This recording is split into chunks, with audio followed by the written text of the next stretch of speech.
Hi! Hello! నమస్తే. ఎలా ఉన్నారండి అందరూ? మేమైతే చాలా బాగున్నాము. మీరెలా ఉన్నారన్నది కామెంట్స్‌లో చెప్పండి. ఎవరైనా ఫస్ట్ టైమ్ నా వ్లాగ్ చూస్తుంటే మాత్రం తప్పకుండా లైక్ చేసి, షేర్ చేసి, సబ్స్క్రైబ్ చేయండి. అలానే మీ ఫ్రెండ్స్ అండ్ ఫ్యామిలీ మెంబర్స్‌తో కూడా షేర్ చేయండి. అయితే ఇది ట్యూస్‌డే వ్లాగ్ అనమాట. ఇంకా మార్నింగ్ అయితే వాకింగ్‌కెళ్ళాము.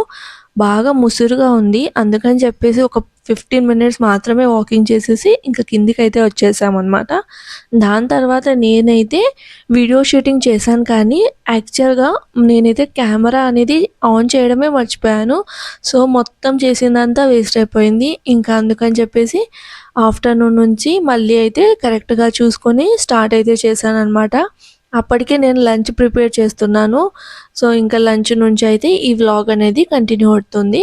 అయితే లంచ్‌లోకి ఇవాళ నేను బైగన్‌కి భర్త, జొన్న రొట్టె, ఇంకా షేపుకి భాజీ, ఇంకా తేచా ఇవన్నీ చేశాననమాట. సో, బైగన్‌కి భర్త ఎలా చేస్తారు అన్నదైతే నేను చూపిస్తాను. అంటే ఇది నేను మహారాష్ట్రలో ఉన్నప్పుడు లైక్ ఆఫీస్‌లో ఫ్రెండ్స్ తెస్తుంటే వాళ్ళని చూసైతే నేర్చుకున్నాను. ఇంతకుముందు ఇంట్లో చేసేవాళ్ళమే కానీ లైక్ చిన్న వంకాయలతో వంకాయి కాల్చిన కారం అంటే నల్చుడు కారం అంటారు కదా! అదైతే తినేవాళ్ళము. దాని టేస్ట్ కూడా చాలా బావుంటుంది. అండ్ అది ఎలా అంటే పప్పు కానీ, రసం కానీ అది ఏమన్నా ఉంటే మాత్రం సైడ్ డిష్‌గా చాలా బావుంటుంది. ఇంకా జస్ట్ రైస్‌లో కలుపుకొని తినాలంటే కొంచెం ఒట్టి ఒట్టిగా అనిపిస్తుందనమాట. కానీ ఇది మాత్రం అలా కాదు. టేస్ట్ చాలా బావుంటుంది. దాన్ సేమ్ అలానే ఉంటుంది. కొంచెం డిఫరెన్స్ అనమాట. లైక్ చపాతీతో అయినా, రైస్‌తో అయినా బాగా కలుపుకొని తినేయొచ్చు. అంత బావుంటుంది. సో, అదెలా చేస్తారన్నది మీకైతే చూపిస్తాను. ఫస్ట్ అయితే నేను లాస్ట్ టైము మార్కెట్ నుంచి ఈ పెద్ద వంకాయ తెచ్చానన్నాను కదా! సో, అలాంటి పెద్ద వంకాయ తీసుకొనొచ్చి దానికి బాగా క్లీన్ చేసేసి అండ్ దానికైతే మనం కొంచెం ఆయిల్ అప్లై చేసేసుకొని మధ్యలో ఘాట్లు పెట్టేసుకొని అందులో వెల్లుల్లి రెబ్బలు, ఇంకా పచ్చిమిర్చి అయితే లోపల పెట్టేసుకోవాలి. మనం పెట్టుకుంటాం కదా! అందులో పెట్టేసుకొని స్టవ్ మీద పెట్టి బాగా కాల్చుకోవాలి. ఇంకా దాని తర్వాత టమాటోకి కూడా ఆయిల్ అప్లై చేసేసుకొని స్టవ్ మీద పెట్టేసుకొని కాల్చేసుకోవాలనమాట. ఇంకా అలా కాలిన తర్వాత మొత్తం చల్లబడిన తర్వాత మనమైతే దాని మీద ఉన్న పొట్టయితే తీసేసుకోవాలి. అంటే బ్లాక్‌గా అయిపోయి ఉంటుంది కదా! సో, ఆ పొట్టనేది మొత్తం తీసేసుకోవాలి. అలా అని చెప్పేసి నీట్‌గా అయితే తీసేయొద్దు. కొంచెం కొంచెం పొట్టనేది ఉండాలి. ఇంకా దాని తర్వాత తొడిమ తీసేసి ఇంకా నైఫ్ కానీ, ఫోర్క్ కానీ తీసేసుకొని ఇలా బాగా స్ప్రెడ్ చేయాలి. స్ప్రెడ్ చేసేసిన తర్వాత అందులో ఏమైనా పురుగు అలా ఉంటుందా ఏంటి అన్నదైతే చూసుకోవాలనమాట. ఆల్మోస్ట్ మనము వంకాయ తెచ్చుకున్నప్పుడే బాగా చెక్ చేసుకొని తెచ్చుకుంటే అండ్ ఫ్రెష్ వంకాయ తెచ్చుకుంటే మనకి ఎలాంటి పురుగు అలాంటివి ఏమీ ఉండవు. సో, ఒకవేళ మనం తెచ్చి ఒక 2, 3 డేస్ అయ్యింది అంటే మాత్రం తప్పకుండా మనమైతే చెక్ చేసుకోవాలి. అంటే కుక్ చేసుకోవడానికంటే ముందు చెక్ చేసుకోవడం బెస్ట్. ఇంకా కుక్ చేసుకున్న తర్వాత చేసేదంటూ ఏం లేదు. సో, అది. ఇంకా దాని తర్వాత నేనైతే మొత్తం చెక్ చేసేసుకొని ఇంకా అంటే మధ్యలో వెల్లుల్లి రెబ్బలు కూడా పెట్టాను కదా! సో, ఆ వెల్లుల్లి రెబ్బలు కూడా అలానే నైఫ్‌తో స్మాష్ చేసేసాననమాట. ఇంకా దాని తర్వాత ఆయిల్ పెట్టేసుకొని లైక్ కడాయి పెట్టుకొని అందులో ఆయిల్ వేసేసి జీలకర్ర, ఇంకా పచ్చుల్లిపాయలు చిన్నగా కట్ చేసుకొని వేసుకోవాలి. ఇంకా కరివేపాకు వేయాలి. యాక్చువల్‌గా కరివేపాకైతే వెయ్యరు ఈ రెసిపీలో. కానీ ఫ్లేవర్ నచ్చుతుందని చెప్పేసి నేనైతే వేశాను. సో, అది ఆనియన్స్ కొంచెం లైట్ పింకిష్ కలర్ వచ్చిన తర్వాత పసుపు వేసుకోవాలి. పసుపు వేసుకున్న తర్వాత ఈ వంకాయ, టమాటో మిక్స్చర్ ఉంటుంది కదా! అంటే టమాటో కూడా పొట్టు తీసేసి మనమైతే కొంచెం నలుచుకొని పెట్టుకోవాలనమాట.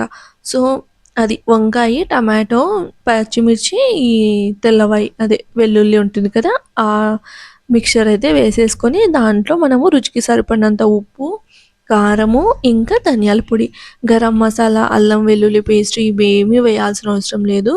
లో ఫ్లేమ్ మీద పెట్టేసేసుకొని ఒక 2, 3 మినిట్స్ బాగా వేయించుకుంటే మనకి వంకాయ భర్త అనేది రెడీ అయిపోతుంది. అండ్ ఇందులో మనము కొత్తిమీర అనేది చాలా వేసుకుంటే చాలా బావుంటుంది టేస్ట్. సో, లాస్ట్‌లో కొత్తిమీర వేసేసి అంతా కలిసేలాగా కలుపుకుంటే వంకాయ భర్త, బైగన్ భర్త అనేది రెడీ అనమాట. ఇది జొన్న రొట్టె, సజ్జ రొట్టె, చపాతీ, ఇంకా రాగి రొట్టె ఏ రొట్టెలో అయినా చాలా అంటే చాలా బావుంటుంది. లాస్ట్‌లో సర్వ్ చేసే ముందర బటర్ వేసి సర్వ్ చేస్తే టేస్ట్ అయితే అస్సలు అదిరిపోతుంది. ఎవరైనా ఇదే ప్రాసెస్‌లో చేస్తే మాత్రం తప్పకుండా కామెంట్స్‌లో చెప్పండి. లేదు అంటే ఒక్కసారి ఇలా ట్రై చేసి చూడండి. టేస్ట్ అయితే చాలా బావుంటుంది. ఇంకా దాని తర్వాత మళ్ళీ అయితే నేను షేపుకి భాజీ చేస్తున్నాను. షేపు అంటే మనకి గడ్డిలాగా ఉంటుంది కదా! గడ్డి ఆ షేప్‌లో ఉంటుంది గదా! అది అన్నమాట. ఆ ఆకుకూర. సో, నాకైతే షేపు అనే తెలుసు. ఆ ఆకుకూరని ఇక్కడ ఏమంటారు అన్నది నాకు కామెంట్స్‌లో చెప్పండి. ఇంకా నేనైతే ఆ షేపుకి బాజీ ఎలా చేస్తానో అన్నది చూపిస్తాను. ఒక గిన్నెలో నూనె వేసి జీలకర్ర, ఇంకా తెల్లవాయలు చిన్న చిన్న కట్ చేసుకొని వేసుకోవాలి. తర్వాత పచ్చిమిర్చి వేసి ఒక 2 మినిట్స్ అయితే ఫ్రై చేయాలి. అలా అని చెప్పేసి ఎక్కువగా కూడా ఫ్రై చేయొద్దు. జస్ట్ లైట్‌గా అనేది ఫ్రై చేయాలన్నమాట. ఫ్రై చేసిన తర్వాత ఇదేనండి నేను చెప్పింది షేపుకి బాజీ. సో, ఈ షేపుకి భాజీ వేసేసి ఇంకా మనం ముందే ఒక 5-10 మినిట్స్ ముందే పెసరపప్పు ఉంటుంది కదా!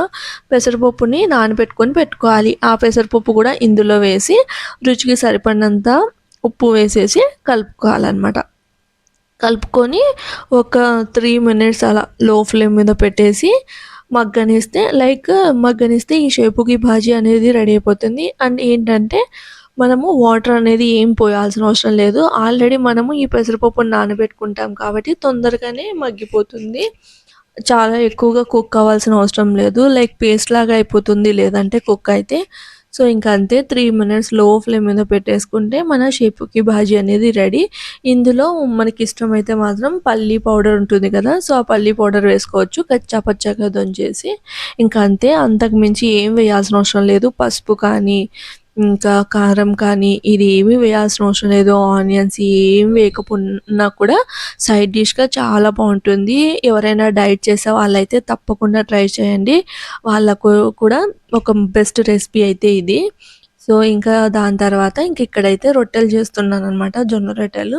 యాక్చువల్‌గా చపాతీ చేద్దాం అనుకున్నాను. బట్ మళ్ళీ ఇంకా దీంట్లో కాంబినేషను జొన్న రొట్టె అయితే బావుంటుంది కదా! అన్నట్టు ఇంకా జొన్న రొట్టెలయితే చేస్తున్నాను.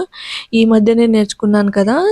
ఫస్ట్ అయితే చిన్న చిన్నవిగా చేసేదాన్ని. ఇంకా ఇప్పుడు మొన్న అమ్మ వాళ్ళ ఇంటికెళ్ళినప్పుడు అమ్మ నేర్పించింది. ఎలా చేయాలి ఏంటి అన్నది. ఇంకా అప్పటి నుంచి కొంచెం పెద్దవిగానే చేస్తున్నాను. పర్లేదు బానే చేస్తున్నాను. లైక్ సైజ్ కూడా పెద్దవిగా ఉంటుంది. అండ్ టేస్ట్ కూడా బావుందనమాట. అలా నేను జొన్న రొట్టెలైతే ప్రిపేర్ చేస్తున్నాను. జొన్న రొట్టెలంటే ఎంతమందికి ఇష్టమో కామెంట్స్‌లో చెప్పండి. జొన్న రొట్టె అంటే నాకు చాలా ఇష్టం అనమాట. ఇంకా మా ఇంట్లో మా డ్యాడీ, నేనైతే ఎక్కువగా తింటాము జొన్న రొట్టెలు. డ్యాడీ అయితే డైలీ నైట్ ఖచ్చితంగా జొన్న రొట్టె అనేది ప్రిఫర్ చేస్తాడనమాట. ఇంకా నదీమ్ కూడా ఈ మధ్యనే బాగా నేర్చుకున్నాడు రొట్టెలు తినడము. సో, అందుకని తన కోసం అయితే నేర్చుకున్నాను చెయ్యడము. సో, అది ఇంకా మా లంచ్ అయితే జొన్న రొట్టె, బైగన్ భర్త, షేపుకి బాజీ, ఇంకా తేజ అనమాట. అదేనండి పచ్చి కారము. సో, ఇవన్నీ లంచ్‌కైతే ప్రిపేర్ చేశాను. అండ్ నిన్న నైట్ షవర్మా తిన్నానని చెప్పాను కదా! అందుకని చెప్పేసి ఇంకా రైస్ అయితే మిగిలిపోయింది. ఇంకా అదే రైస్ ఉంటే మాత్రం హ్మ్. రైస్. ఇంకా రైస్ అంతే. మా డిన్నరే సారీ మా లంచ్ అయితే ఇలా కంప్లీట్ అయిపోయింది. ఇంకా దాని తర్వాత ఇంకా రెగ్యులర్ పనులుంటాయి కదా! అవే చిన్న చిన్న పనులు. సో, ఇంకా అవే చేసుకున్నాను. అవైతే ఏం రికార్డ్ చేయలేదు. సో, అది. ఇంకా ఈరోజైతే ఆల్మోస్ట్ కుకింగే ఉంటుంది. కుకింగే ఎక్కువగా రికార్డ్ చేశాననమాట.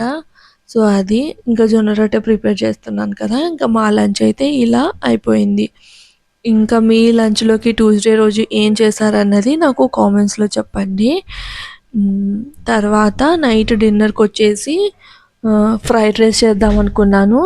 లైక్ యాక్చువల్‌గా నదీమ్‌కి ఫ్రైడ్ రైస్ తినాలనిపిస్తుంది అన్నాడు. బయట నుంచి తీసుకొనొచ్చేయనా అంటే గిన వద్దు. లైక్ ఇంట్లో చికెన్ ఉంది. అంటే మొన్న బిర్యానీ చేశాను కదా! ఆ బిర్యానీలో అన్ని బోన్ పీసెసే వేశాననమాట. బోన్‌లెస్ చికెన్ అయితే కైమా చేద్దామని పక్కన పెట్టుంటి. సో, ఇంకా ఫ్రైడ్ రైస్‌కి యూజ్ చేసేద్దామని చెప్పేసి దాంతోనే చికెన్ 65 ఇంకా చికెన్ ఫ్రైడ్ రైస్ అయితే చేశాను. టేస్ట్ అయితే చాలా బా వచ్చింది. ఎలా చేశానన్నది చెప్తాను. బోన్‌లెస్ చికెన్ తీసేసుకొని అందులో అయితే ఉప్పు, కారం, పసుపు, ధనియాల పొడి, అల్లం వెల్లుల్లి పేస్ట్ ఇంకా కార్న్ ఫ్లోర్ అంతే. ఇంక ఇంతకు మించి ఒక్క ఇంగ్రీడియెంట్ కూడా ఎక్స్‌ట్రా వేయలేదు. ఎలానో మనం ఇంట్లోనే చేసుకుంటున్నాం కాబట్టి కలర్స్ అవి కూడా యూజ్ చేయాల్సిన అవసరం ఉండదు. సో, అవన్నీ వేసేసి ఒక 15 మినిట్స్ అయితే నానబెట్టాను. 15 మినిట్స్ నానబెడితే సరిపోతుంది. ఇంకా గుడ్డు అది కూడా ఏం వేయలేదనమాట. జస్ట్ కార్న్ ఫ్లోరే ఎక్కువగా వేసేసి 15 మినిట్స్ నానబెట్టుకొని డీప్ ఫ్రైకి ఆయిల్ పెట్టేసేసి ఇలా అయితే ఫ్రై చేసుకున్నాను. సో, ఇప్పుడేంటంటే ఇది నేను ఫ్రైడ్ రైస్‌లోకి ఫ్రై చేసుకున్నాననమాట. అంటే దాంట్లో కొంచెం ఉప్పు తక్కువగా వేసి నేనైతే నానబెట్టుకున్నాను. సో, అది ఆహ్, ఒక్కసారి మనం కుక్ చేసుకుంటే సరిపోతుంది. ఫ్రైడ్ రైస్‌లోకి లైక్ 65 లాగా చాలా డీప్ ఫ్రై అయితే చేయాల్సిన అవసరం లేదు. ఒక్కసారి కుక్ చేసేసుకొని పక్కకు తీసేసుకోవాలి. ఇంకా దాని తర్వాత మనకు నచ్చిన షేప్‌లో కట్ చేసేసుకోవడమే. అంటే సైజు చిన్నవి, పెద్దవి అన్నట్టు కట్ చేసేసుకోవడమే. ఇంకా ఇప్పుడైతే ఫ్రైడ్ రైస్‌కి ప్రిపేర్ చేస్తున్నాను. ఫ్రైడ్ రైస్‌కి ప్రిపేర్ చేసే ముందరే నేనైతే already Sona Masoori rice cook చేసేసుకొని ప్లేట్‌లో వేసి ఆరపెట్టుకున్నాననమాట. ఇంకా దాని తర్వాత కడాయిలో అయితే నూనె వేసి గుడ్డయితే కొట్టేసుకున్నాను. గుడ్డనేది ఎప్పుడే గానీ మనం ఫస్ట్ ఫ్రై చేసుకుంటే బావుంటుంది. అంటే అన్ని వెజిటబుల్స్ వేసిన తర్వాత గుడ్డి కొట్టి వేస్తే నాకు ఆ టేస్ట్ అంత నచ్చదు. ఒకవేళ ఎగ్ రైస్ అలా చేసుకుంటూ ఉంటే మాత్రం అలా చేసుకుంటే బావుంటుంది. బట్ ఫ్రైడ్ రైస్‌లోకి మాత్రం ఫస్ట్ అయితే మనము ఇలా గుడ్డు వేయించుకోవాలనమాట. గుడ్డు వేసేసి కొంచెం లైట్‌గా ఉప్పు స్ప్రింకిల్ చేసేయాలి. ఒకవేళ మిరియాల పొడి ఉంటే మాత్రం మిరియాల పొడి వేసుకోవచ్చు. అంటే ఇంట్లో అయిపోయిందని చెప్పేసి నేనైతే వెయ్యలేదు. సో, అది గుడ్డయితే ఫ్రై చేసేసుకొని పక్కకు తీసేసుకున్నాననమాట. ఇంకా దాని తర్వాత 2 ఎగ్స్ వేశాను నేను. Double egg chicken fried rice అయితే చేస్తున్నాను. ఇంకా అది సో, ఈ ఎగ్ అయితే పక్కన తీసుకొని పెట్టేసుకుంటాను. ఇంకా ఇదే కడాయిలో మనం నూనె వేసేసుకొని మనం ఇష్టమైన వెజిటబుల్స్ అన్నీ వేసుకోవచ్చు.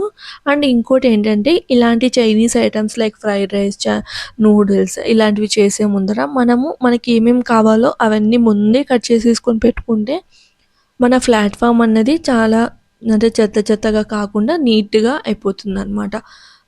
ముందే నేను క్యారెట్, బీన్స్ ఇవన్నీ కట్ చేసేసుకున్నాను. నాకు ఫ్రైడ్ రైస్‌లో క్యాబేజ్ అనేది పర్సనల్‌గా ఇష్టం ఉండదు. అందుకని చెప్పేసి క్యాబేజ్ వేయలేదు. అండ్ నాకిష్టమైనటివి ఏంటి అంటే గిన బీన్స్, ఉల్లి పొరక, ఇంకా క్యాప్సికమ్.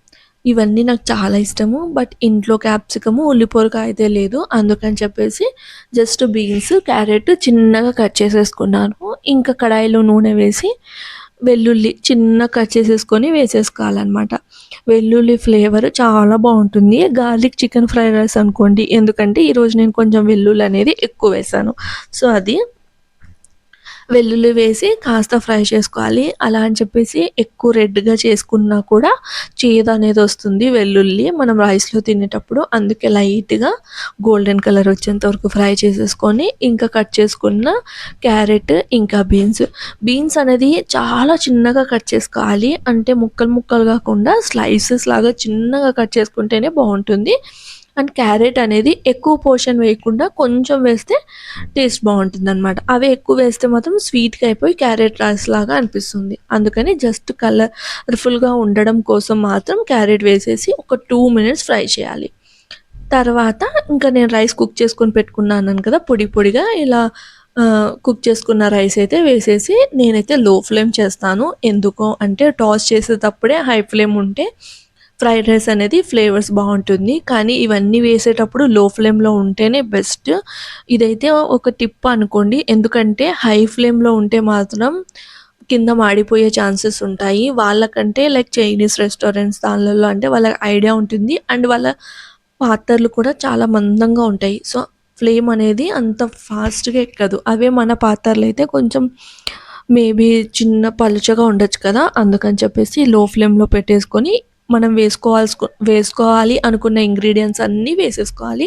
దాని తర్వాత టాస్ చేస్తున్నప్పుడు హై ఫ్లేమ్‌లో పెట్టుకుంటే సరిపోతుంది. సో, రైస్ అయితే వేశాను కదా! రైస్‌కి తగినంత ఉప్పు అంటే నేను రైస్ కుక్ చేసేటప్పుడు ఉప్పయితే వేయలేదనమాట. అందుకని చెప్పేసి ఇంకా రుచికి సరిపడినంత ఉప్పు, కారము, సోయా సాస్ అయితే చాలా కొంచెం వేసుకున్నాను. లేదు అంటే కలర్ అనేది చాలా బ్లాక్‌గా అయిపోతుంది. అలా ఉంటే నాకస్సలు నచ్చదు. కొంచెం కలర్‌ఫుల్‌గా ఉంటే బావుంటుందని చెప్పేసి సోయా సాస్ అనేది తక్కువ వేసుకున్నాను. ఇంకా ఇంతే. ఇంతకు మించి నేనైతే ఏం వేయట్లేదు. సాసెస్ కానీ, లేదంటే ధనియాల పొడి, జీలకర్ర పొడి ఇవన్నీ ఏమీ వేయట్లేదు. ఇంకా చికెన్‌ని కట్ చేసి పెట్టుకున్నానని చెప్పాను కదా! సో, ఆ చికెన్ పీసెస్ ఇంకా ఎగ్ ఫ్రై చేసేసుకున్నది వేసేసి హై ఫ్లేమ్ మీద టాస్ చేసుకోవాలి. ఇంకా ఉల్లి పొరకు ఉంటే ఖచ్చితంగా ఉల్లి పొరక వేసుకోండి. నాకైతే లేదు కాబట్టి కొత్తిమీర అనేది చిన్నగా కట్ చేసేసుకొని వేసుకున్నాను. కొత్తిమీర అనేది ఫ్రైడ్ రైస్‌లో అస్సలు వేయరు. బట్ ఏంటంటే కొంచెం కలర్‌ఫుల్‌గా ఉంటుందని కొత్తిమీర అయితే వేస్తున్నాననమాట. సో, నా ఫ్రైడ్ రైస్ అయితే రెడీ అయిపోయింది. Double egg chicken fried rice. చాలా బావుంటుంది. అస్సలు ఇంకా మీరు స్ట్రీట్ నుంచి తెచ్చారా అన్నట్టే ఉంటుందనమాట. తప్పకుండా ట్రై చేయండి. అండ్ స్టార్టర్‌గా అయితే చికెన్ 65 చేశాననమాట. సో, సేమ్ ప్రొసీజరు అంటే నేను ఈ చికెన్ రైస్ చేయడం కోసం కొంచెం ఉప్పు తక్కువ వేశానన్నాను కదా! మళ్ళీ కొంచెం ఉప్పు, కారం వేసేసుకొని డబల్ ఫ్రై చేసేసుకుంటే చికెన్ 65 అనేది కూడా రెడీ అయిపోతుంది. సో, మా డిన్నర్ వచ్చేసి ఇదనమాట. చికెన్ ఫ్రైడ్ రైస్, ఇంకా చికెన్ 65. ఇంకా డిన్నర్ అయితే కంప్లీట్ అయిపోయింది. డిన్నర్ కంప్లీట్ చేసేసి ఇంకా మళ్ళీ వంటిల్లంతా సర్దేసుకొని అయితే పడుకున్నాననమాట. ఇంకా ఈ రోజుతో వ్లాగ్ అయితే ఎండ్ చేస్తున్నాను ఇక్కడితో. ఒకవేళ మీకు ఈ వ్లాగ్ నచ్చితే మాత్రం తప్పకుండా లైక్ చేసి, షేర్ చేసి, సబ్స్క్రైబ్ చేయండి. ఫ్రెండ్స్ అండ్ ఫ్యామిలీ మెంబర్స్‌తో షేర్ అయితే చేయండి.